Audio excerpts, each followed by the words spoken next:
Cette vidéo est sponsorisée par Thomas Jefferson, l'homme qui a prouvé qu'on peut écrire les plus belles phrases sur la liberté tout en gardant une collection personnelle de main-d'œuvre très bon marché dans son jardin.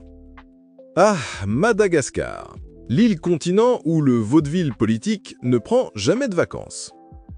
On croyait la pièce terminée, le tyran de pacotille exilé, le rideau tombé sur des années de pillage institutionnel. Et pourtant, ce 14 octobre 2025, le théâtre de l'absurde nous a offert une nouvelle scène, un acte final aussi précipité que chaotique. Sachez d'ailleurs que le cadavre du jour a été sélectionné par nos mécènes les plus dévoués sur Patreon. Ils ont décidément un goût exquis pour le macabre. Reprenons le fil de cette farce tragique. Notre DJ national, Andry Rajoelina, confortablement exilé dans son palace de Dubaï entre deux sessions de chicha et de comptage de lingots, a eu une illumination. Dans un dernier spasme de pouvoir, un tweet rageur depuis son jacuzzi doré, il décrète la dissolution du Parlement. La seule institution encore capable de lui signer légalement son acte de décès politique. Un geste d'une stupidité stratégique fascinante. La réponse du Parlement ? Un doigt d'honneur institutionnel d'une élégance rare.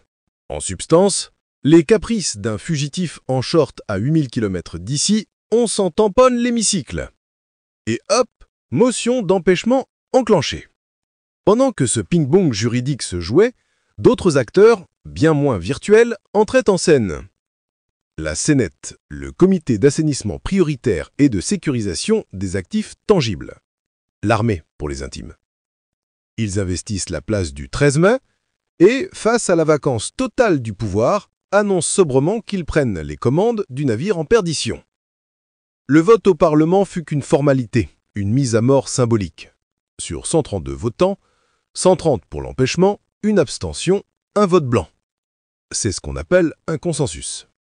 Judas n'aurait pas osé voter contre.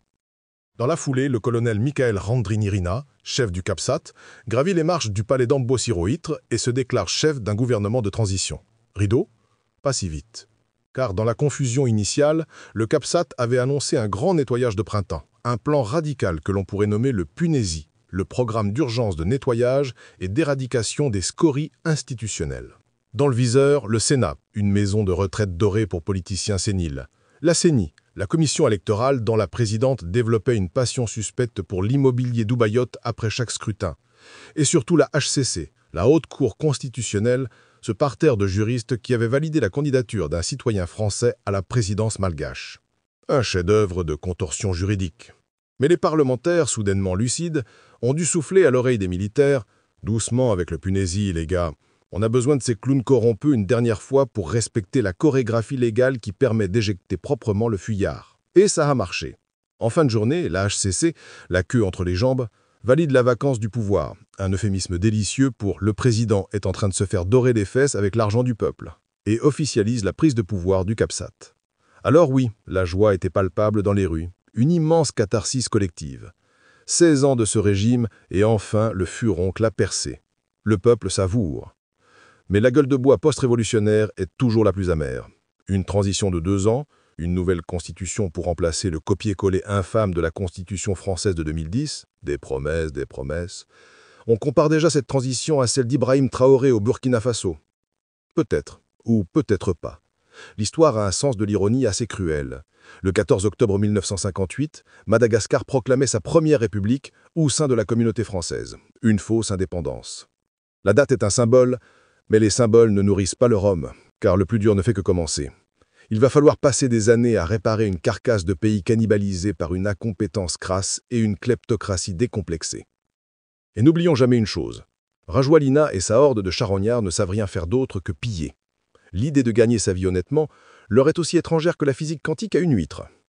Ils ne vont pas se laisser faire, ils vont saboter, pourrir, corrompre. La preuve, cette nuit du 14 octobre, alors que le peuple célébrait, la centrale électrique de la Jirama à Majunga est partie en fumée. Un accident, nous dit-on. Un accident dans la première nuit d'un nouveau monde. Si cette autopsie du pouvoir vous a plu et que vous souhaitez nous voir disséquer d'autres cadavres politiques, le chemin du soutien financier est pavé de bonnes intentions et se trouve sur notre Patreon. Vous y trouverez les notes d'autopsie, le script et les sources, et pourrez voter pour nos prochaines victimes. Et si vous avez aimé, un pouce en l'air est toujours un bon moyen de signaler aux algorithmes que le cynisme est une marchandise qui se vend bien.